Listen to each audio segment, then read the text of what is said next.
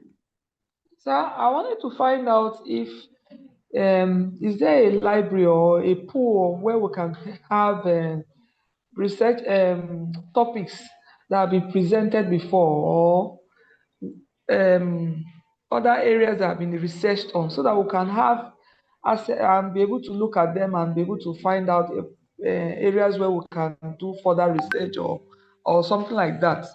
I would really like to have access Okay, to other areas of research so that we'll have a broad knowledge on things that we may likely want to research on. okay. I will get in touch with the person in charge of our e-library, and then I will get him to give further information on how you can access that. Okay, sir. Thank you, Prof. Yes. Okay. Loretta. Good evening, sir. Thank you very much for the lecture, sir. Yeah. Just, sir, I just want to ask if one wants Dr. Alabere to supervise us, how do we go about it? Okay, if you want him. Yes, sir. No, if you can indicate, yeah. I must say that yes, like I'm sure that Loretta knows something about Alabere. He can be I want Dr. Alabere. He is usually a very he can be a very good assistant. So yes, for students like some like him, but yes, if you draw close to him, you will really enjoy him. Okay. Okay. Thank you. Okay. The other thing, next week, we'll talk about the research proposal. We'll talk about research proposal next week. And that is what we'll expect you to at the end of, that is what once you have your research approved, you will start writing your research proposal. You start writing your research proposal.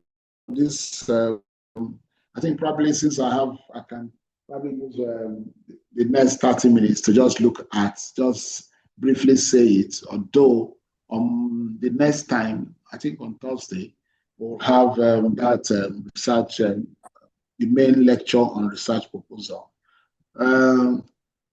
So this one is not this research proposal is not part of what you are expected to learn this week. This week is about this choosing a topic and getting assigned your supervisors. And yesterday I was talking about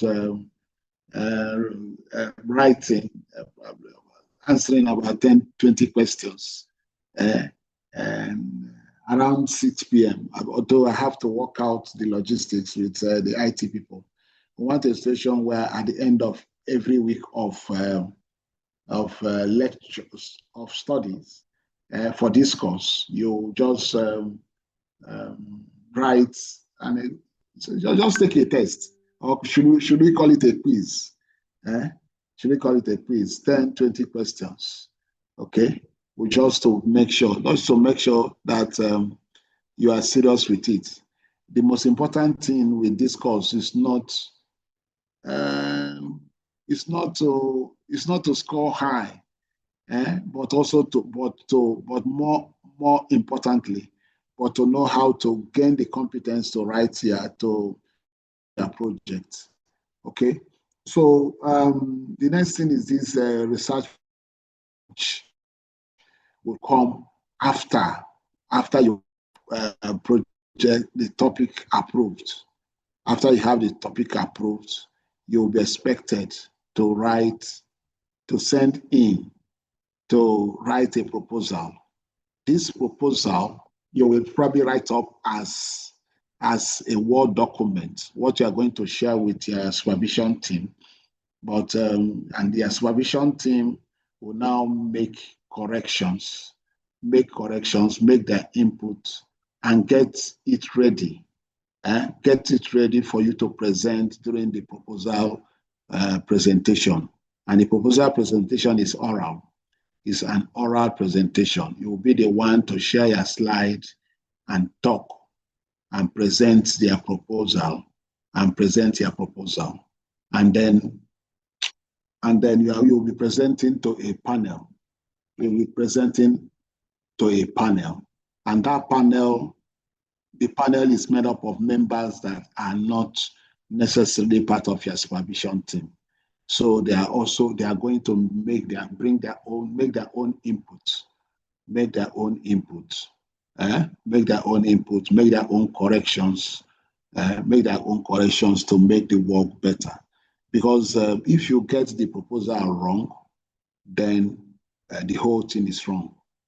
The whole thing is wrong. In fact, perhaps we should have you submit your proposal, corrected proposal, so that when you are making your presentation, when you are making your final defense, we should be able to compare your proposal and what you're presenting, especially the objectives, because some people have run.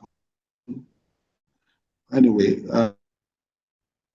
coming back with a proposal, with the object with bad, which if you have a bad object, means that the data you collect will not be too good, and if your data is not too good, it means that your whole study is almost rubbish.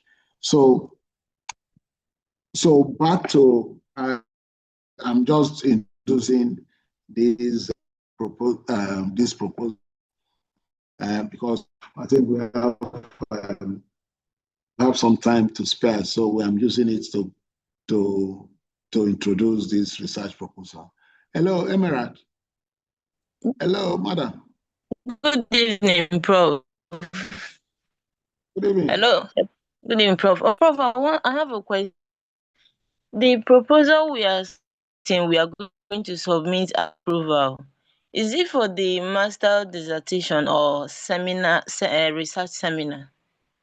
No. You don't. No, it's a master's. Master is the first step of the master's research. Is the first step. Okay. Yes.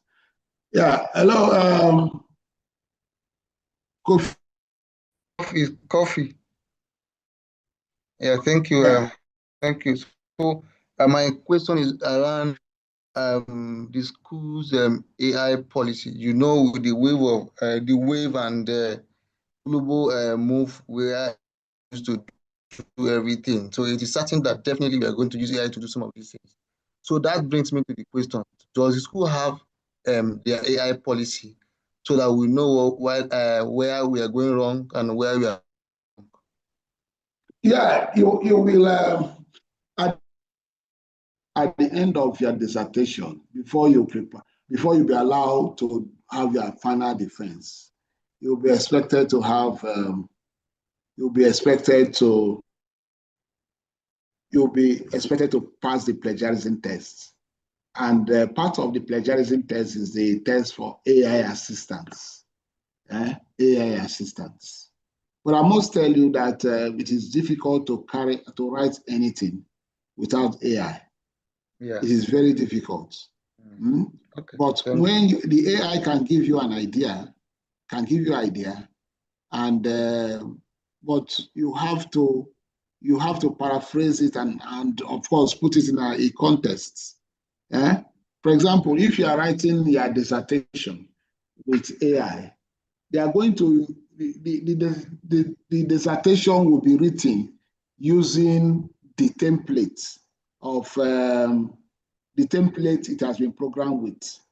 But yes, the University of Port Harcourt has a protocol, has an approved format for writing dissertations. In fact, they are very, very strict. They want you to, for example, they want you to call it aim and not general objective. In fact, some people at times they even say you shouldn't even call it specific objective, but you can call it study objective. They want you to call it certain names. Study area. They don't want you to call it area of the study, and so forth. So you have to, but even if you use AI, you must rewrite it using the format, using the format of the school. Sorry, yes, of the school. Thank you. Yeah, okay. Yeah, okay. And anyway, let me just give you an example. You know, if you were at the lecture I gave on infertility, that was most of what I presented was actually AI, but of course the examples I had to I had to do it in such a way that local contexts will have to come in. Local contexts will have to come in. Okay, so the research proposal is different from a concept note. You know, concept note is smaller, but research proposal is more elaborate. But it should be a small document. It should be a small document. And it should be a small document of not more than, I think it shouldn't be more than 30, 40 pages. Everything. It shouldn't be. It shouldn't be. But it should be made up of, it has different subsections. It has different subsections which you should be able to. In fact, at the end, we are going to give you a checklist of what to have in each of the subsections and subsections of the proposal. Okay? It is not an elaborate document. It should be small, not more than 40 pages, not more than 40 pages, and should include an introduction, a brief literature review, methodology, timelines for the study, and the cost of carrying out the study. So these are the five things that are needed. And as I said, it shouldn't be more than that. It shouldn't be more than 40 pages. It shouldn't be more than 40 pages. Okay? Shouldn't be more than 40 pages. And we have also said that once you have your topic approved, you should write the proposal. Make the first draft of the proposal, and then upload it on the platform for your supervision team to review and get back to you. Okay, so the first, yes, Samson. Hello, Samson. Hello, Prof. Yes. Can you hear me, sir? Yes. Yeah, I wanted to get a clarification. I saw somewhere on your slide you said research proposal should be around 2,500 words to 4,000, and I'm also hearing it should not be more than 30 or 40 pages, which is close to 18,000 words, if not 20,000 words. Oh, that is that 40 pages up to that. Yes, sir. With the line spacing, a page takes less than 600 words. Anyway, I think the bottom line is that it should be a concise document.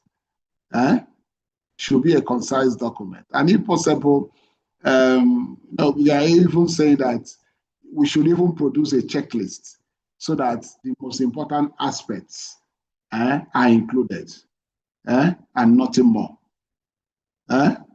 Samson, I didn't know that you are you an accountant? This one, that's you. Okay. Prof, no, sir, I have a mathematics background. Yes, I suspected so. Okay, so the first is the introduction. I think I'll just stop. I don't want to go into the aim and study objectives, but that is the cocoa. So the introduction has different subsections. It has the background. It has the statement of the research problem. It has the justification stroke significance of the study. It has the aim and study objectives, research questions and hypotheses, study limitations and delimitation. I think, I don't know, I shouldn't even go further. I shouldn't go further. But just be aware that the next time we'll be having our lectures, that will be on Thursday next week. We'll be discussing a research proposal. And perhaps use that one day to trash out research proposal. It's a small document, and in that small document, you are expected to state what almost like the protocol of the study you want to carry out. The protocol of the study you want to carry out. It shouldn't be too much. Shouldn't be too much, because when you present, even when you present it to the supervisors, and you will not be given too much time. In fact, you'll be given less than probably about a month. About a month to do that, to write it up. About a month to write it up. So it shouldn't be very elaborate. Very elaborate. It shouldn't be very elaborate. Okay. Should be very elaborate. Okay. So I think I have to stop here before. Yes, I have to stop here today. Excuse me, sir, please. I want to ask question, Prof. Yes. Please, sorry for disturbing, please, at this point. You're almost going. I noticed in this listed themes for this background, for introduction, I saw limitation of the study in this chapter 1. I don't really know, because I know that limitation is supposed to be at the last from all that I've done so far. And I don't know how we'll know the limitation to a study that we have not carried out. I don't really know. Okay, Linda. Unfortunately, we have been given these templates by our graduate school. But this limitation can actually also be at the end. Probably when you are discussing the study, when you are discussing your result. But this limitation is inherent in the type of study. For example, if you are asked to, if you are carrying out a study amongst pregnant women, for logistic reasons, you cannot probably go and do it in the community, because it will take a lot of effort to get up to the sample size. So the usual thing is to go to the health facility to carry out the study. But health facilities, as we said yesterday, they suffer from what they call the iceberg effect. So that is the limitation of that study. The limitation of that study is that. But it's better experienced than theoretically written before. No, madam. No, what I'm saying now, at this stage, anyway, just as I said, that this is where it is. It has been placed in our graduate school format. No problem. And another thing I have to also tell you, please, is that when you are in this proposal, you are trying to package a study. When you notice a limitation, something that can affect the validity of your results, it is at this point that you try to do something to reduce that defect. So it is also very good to start at the beginning to talk about the limitation of the study. For example, now, anyway, you talk like somebody that's more experienced. There's what they call triangulation. I don't know if you have heard of triangulation. Yes, Prof. Okay, so you know why, you know the reason why they use triangulation. Hello, Linda. Hello? Hello, Linda. Hello? Is it that I have lost my, yeah. Network, sir. Network. Okay. Thank you. So anyway, so as much as possible, we have listed them as our graduate school wants them. But I also, just as Linda also rightly pointed out, at times too, in fact, at this proposal level is good this way at chapter 1. But when you are at the end of the program, at the end of the project, if you are writing it up, in your dissertation, it can rightly be sent to chapter 4. It can be sent to chapter 4. But at the level, at this level of proposal stage, where you are designing the study, it will be nice for you to just identify it early and then try to do something about it. I think next time we'll talk about that. We'll talk about that study just limitation and how to go about that. Hello, Joseph. Yeah, good evening, Prof. Thank you very much for the lectures. I just want to ask if a study or a qualitative, a mixed study for this dissertation, sir. Thank you, sir. No, most of you will do a quantitative. Most of you will do quantitative. Very, very few will do only qualitative. In fact, we don't completely qualitative studies because a lot of times we won't figure. So that is the thing. So a lot of us will do quantitative, especially when we are using secondary data. Okay. Prof, thank you. Although I didn't get the conclusion. Linda. I said thank you, sir. Although I didn't get the conclusion because I was locked out. Okay. Yeah, rightly noted. During this proposal stage, when we are trying to package this thing, it is good. You can put it under introduction, just as our graduate school wanted.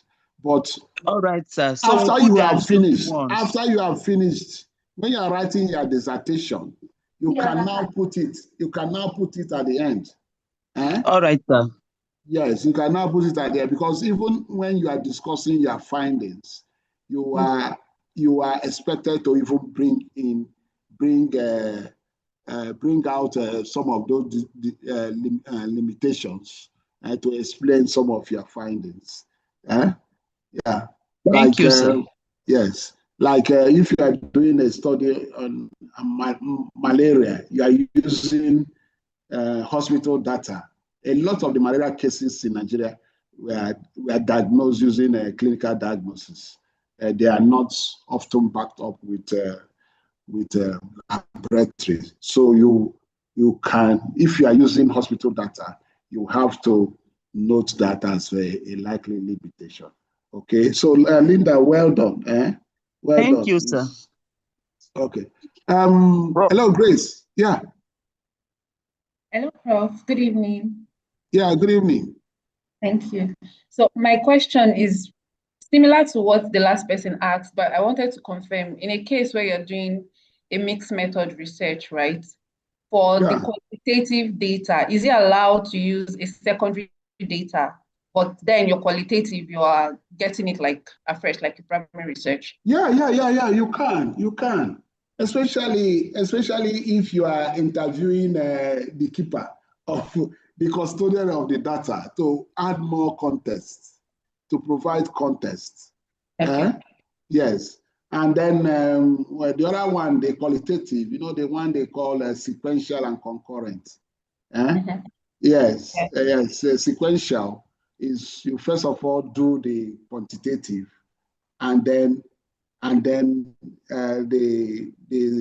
qualitative will be based on some of the issues that were raised during from the quantitative to provide more in-depth understanding of the whole thing. In fact, this method will be very good when you are dealing with probably a lot of reproductive health things. You need more in-depth, more depth to some of these data. Okay.